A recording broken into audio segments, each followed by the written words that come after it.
안녕하세요. 저는 경기도 의정부 교육지원청에서 근무하고 있는 엄혁주입니다. 오늘은 생존 수영 교육 정책 변화 과정에서의 정책 네트워크 분석에 대해서 강의를 해보도록 하겠습니다. 다 아시겠지만 세월호 사건을 계기로 해서 생존 수영 교육이 발표가 되었습니다. 세월호 침몰 사건 이후에 정부는 안전 강화 정책으로 생존 수영 교육을 시행하였는데요. 이 생존 수영 교육은 물에 대한 적응력 향상과 위기 상황에서 자기 생명 보호 능력을 배양하기 위해 초중학생을 대상으로 안전 수영 교육을 실시하고자 하였습니다. 이렇게 국민적 관심사가 큰 사건으로 인해 정부 주도로 갑자기 이 정책이 시행이 되었고요. 부족한 예산에도 불구하고 무리하게 드라이브를 거는 그런 특이한 구조의 정책이 실시가 되게 됩니다. 이렇게 무분별한 생존 수영 자격증 발급 기간이 난립하는 등 여러 가지 문제점이 발생이 되었는데요. 오늘 이 시간에서는 이러한 생존 수영 교육 정책이 어떻게 흘러왔으며 그리고 이 정책이 어떠한 방향으로 가야 될지 한번, 그리고 코로나 상황에서 생존 수영 교육이 어떠한 방향으로 교육이 돼야 될지에 대해서 한번 강의하도록 하겠습니다. 기존의 생존 수영이라고 한다면 생존 수영과 관련된 연구는 주로 영법 또는 생존 수영 프로그램 개발, 그리고 생존 수영 교육 실태, 이러한 것들이 연구가 되었는데요. 실질적으로 생존 수영 교육 정책의 흐름에 대한 연구는 진행이 되지 않았습니다. 따라서 생존 수영 교육 정책 변화 과정에 대한 정책 네트워크 분석은 굉장히 의미가 있다고 할 수 있겠습니다. 오늘 살펴볼 정책 네트워크 분석은요, 정책 변화 과정의 시기를 구분을 하고 그 다음에 각 시기별 과정과 특징을 분석을 합니다. 그리고 생존 수영 교육 정책 과정의 행위자, 상호작용에 대한 변화를 확인하게 되고, 교육과 관련된 다양한 주제에 대한 정책 과정의 향후 연구 가능성에 대해서 탐색해 보도록 하겠습니다. 먼저 생존 수영 교육 정책은 2015년 교육부에서 처음 반영 및 실시가 되었습니다. 여기에는 자기구조법 및 기본구조법의 내용으로 2시간을 운영해라 라는 그러한 업무 보고가 실시가 되었고, 처음에 희망교육지원청 90개 지원청이 신청을 하여서 총 22만 명의 학생이 실시를 하게 됩니다. 2016년에는 초등 3, 4학년이 적용이 되었고, 기존 2시간에서 4시간으로 늘어나게 됩니다. 이것은 수영 실기 교육 10시간 중에서 생존 수영 교육을 40% 이상 차지하라는 교육부의 또 다른 정책이었습니다. 그리고 2017년에는 초등학교 3, 4, 5학년이 확대가 될 예정이었습니다. 지금 현재 이 부분들이 다 교육부에서는 3, 4, 5, 6학년 이렇게 해서 계속 확장을 시키고 있었는데, 실질적으로는 현장에서는 3학년만 교육을 실시하는 것이 가능해졌습니다. 그래서 2017년에는 3, 4, 5학년 총 4시간에서 4시간 이상으로 이제 운영을 하게 되었고요. 이것은 10시간 중에서 자기구조법 및 기본구조법으로 운영을 하게 됩니다.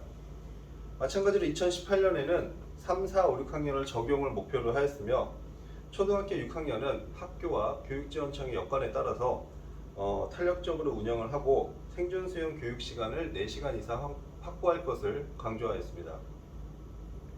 2019년에는 초등학교 2학년부터 6학년까지 점점 확대를 할 예정이었으나 현실적으로는 3학년만 실시를 하게 되었습니다. 이때 생존 수영 교육 시간이 4시간 이상 확보가 되게 되었고요. 177개 교육지원청이 참여를 하여서 총 126만 명이 참여를 하게 되었습니다. 2020년에는 코로나가 발생을 하여서 전면 금지되었고 전면 실시가 되지 않았고, 2021년에는 1학기에는 이론교육, 2학기에는 실기교육을 계획하고 있으나 이 또한 현실적으로 가능할지에 대해서는 추후 더 지켜볼 만한 사항입니다. 연도별 생존 수영 참가 그래프입니다. 여기 보시는 바와 같이 급격하게 많은 학생이 참여를 하게 되었고, 이것은 결국에 교육부에서 정책적 드라이브를 굉장히 강하게 걸었다라는 것을 알 수 있습니다. 다음은 정책 네트워크의 구성 요소입니다. 정책 네트워크의 구성 요소는 행위자, 그 다음에 상호작용, 그 다음에 네트워크 구조, 이렇게 세 가지로 구분을 해볼 수 있는데요. 정책 형성 단계부터 정책 평가 단계에 이르는 일련의 교육 정책 과정에 영향력을 상당히 미치는 주체인 행위자가 있고요. 행위자들이 자신의 이익을 반영시키기 위해 정책 과정에 영향력을 행사하는 과정에서 일어나는 상호작용이 있습니다. 그리고 행위자들 사이의 관계가 만들어내는 일정한 유형이 있는데, 정책 과정에서 일어나는 상호작용의 내용이 정책 네트워크의 구조를 이루는데, 정책 형성 과정에 참여하는 행위자들이 가진 영향력의 크기와 영향력을 행사하는 방식이 다릅니다. 그래서 이런 것들이 다양한 네트워크 구조로 나타나게 됩니다.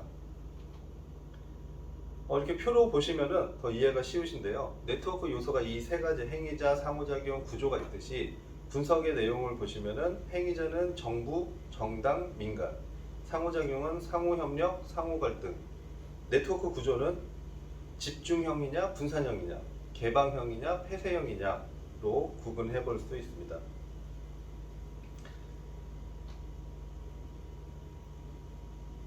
자, 분석 자료를 보시겠습니다. 분석 자료는 보시는 바와 같이 교육부 보도자료, 그 다음에 위원회 회의록, 신문기사 검토 등을 활용하였고, 국회, 교육부, 사단법인 등 주요 홈페이지를 참고하였습니다. 또한 생존수영교육 신문기사를 한국언론진흥재단 기사통합검색 시스템에서 검색을 하여서 활용을 하였고요. 이렇게 나온 자료들을 바탕으로 해서 분석한 결과 3단계의 구조로 형성을 했습니다. 1단계는 2015년 4월에서 2016년 2월까지의 정부의 정책 추진 및 지자체와 교육지원청의 홍보, 2단계는 생존수영 의무 교육화 및 운영 주체의 혼란, 3단계는 생존 수영 교육 확대 및 운영 주체의 난관으로 구분해 볼 수 있습니다. 분석 틀은 보시는 바와 같습니다.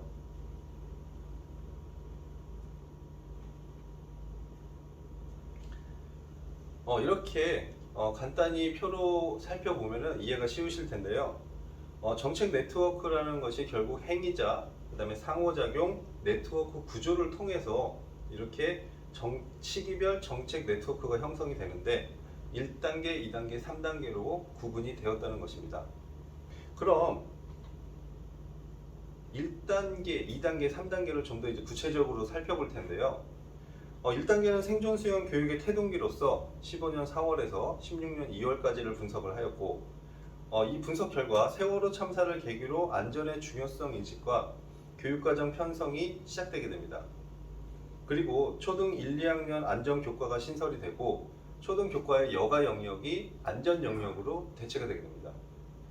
체육 교육 과정에는 5가지 영역이 있는데 건강, 도전, 경쟁, 표현, 여가, 이렇게 5가지가 있습니다. 그 중에서 이 마지막 여가 부분이 경쟁 부분으로 통합이 되고, 이 여가 부분이 안전 영역으로 새롭게 생기게 되었습니다. 그 다음에는 국회 안전법안이 발표가 되었고, 그 다음에 교육부는 초등 3학년 대상 생존 수영 교육을 전면 실시를 발표를 하게 됩니다. 그러나 이때 현실적으로 시작을 하기가 굉장히 어렵기 때문에 지자체에서는 거부하는 사태가 발생하기도 했습니다. 생존 수영 교육의 정부 주도의 생존 수영 교육 정책에 대한 포부가 굉장히 남달랐기 때문에 지자체의 협조를 한시적으로라도 구하는 그런 사례가 발생하기도 하였습니다. 이렇게 1단계를 통해서 정책 행위자는 정부, 이제 국회, 교육부, 교육지원청, 지자체로 나뉠 수 있고, 상호작용을 보시면은 국회와 교육부는 굉장히 협력적 관계였습니다. 그러나 교육부와 지자체는 갈등을 나타내고 있습니다. 이때 네트워크 구조는 집중형으로 살펴볼 수 있습니다. 다음 2번째입니다. 2단계는 생존 수영 의무 교육 강화와 운영 주체의 혼란기로서 강화에 초점이 맞춰진 상황으로 생존 수영 교육의 사교육화가 가중이 됩니다.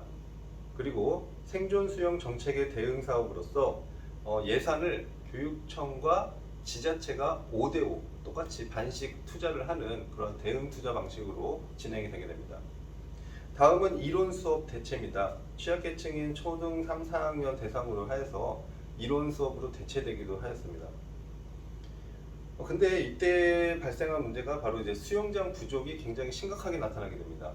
일본의 경우에는 거의 90% 이상의 학교가 수영장을 보유를 하고 있는데 우리나라의 경우에는 채 1%도 되지 않습니다. 수영장을 보유하고 있는 학교가 채 1%도 되지 않기 때문에 이 수영장이 없는 상태에서 수영교육을 전면 실시한다는 것이 굉장히 어려움으로 다가오게 되고요.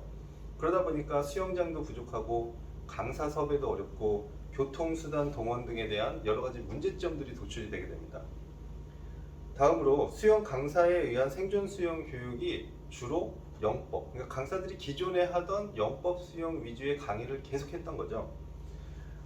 그래서 수영장 강습 형태를 그대로 유지하게 됩니다. 이때 왜냐면 생존 수영을 이것을 교육해라 라고 하는 교육부의 또 매뉴얼이나 그런 교육 과정이 없었기 때문에 처음에 굉장히 혼란기를 겪었던 시기입니다. 이때는 교육부의 철저한 교육 과정이나 가이드라인이 없었기 때문에 수영 강사에 의존할 수밖에 없었고 사단법인 출연과 강사 교육 및 자격증 제도가 활성화되게 됩니다.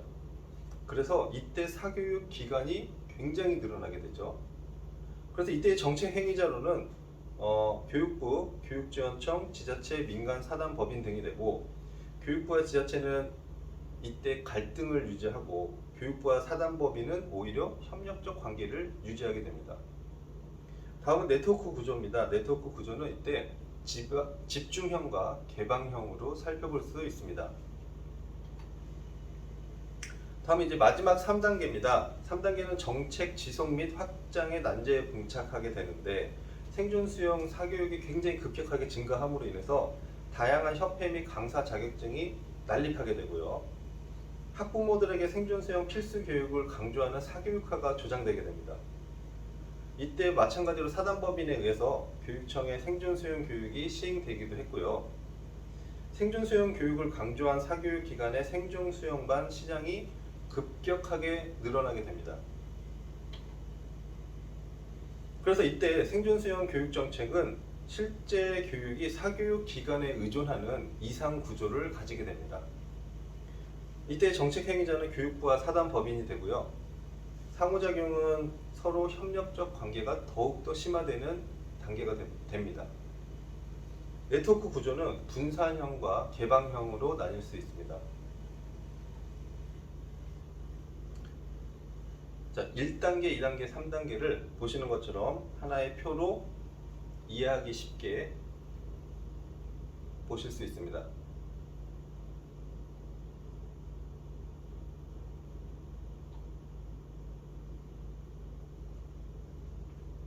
마찬가지로 주요 행위자, 상호작용, 네트워크 구조를 통해서 1단계, 2단계, 3단계가 이렇게 시기별로 정책 네트워크를 형성해 갔다는 것을 한눈에 알아볼 수 있습니다. 자, 그러면 이러한 코로나 상황과 생존 수영 그리고 학교 현장의 생존 수영 교육이 정책이 활성화되고 정책화되기 위해서는 어떻게 해야 되느냐? 먼저 병행 생존 수영 교육 과정이 개발이 되어야 될 것이고요.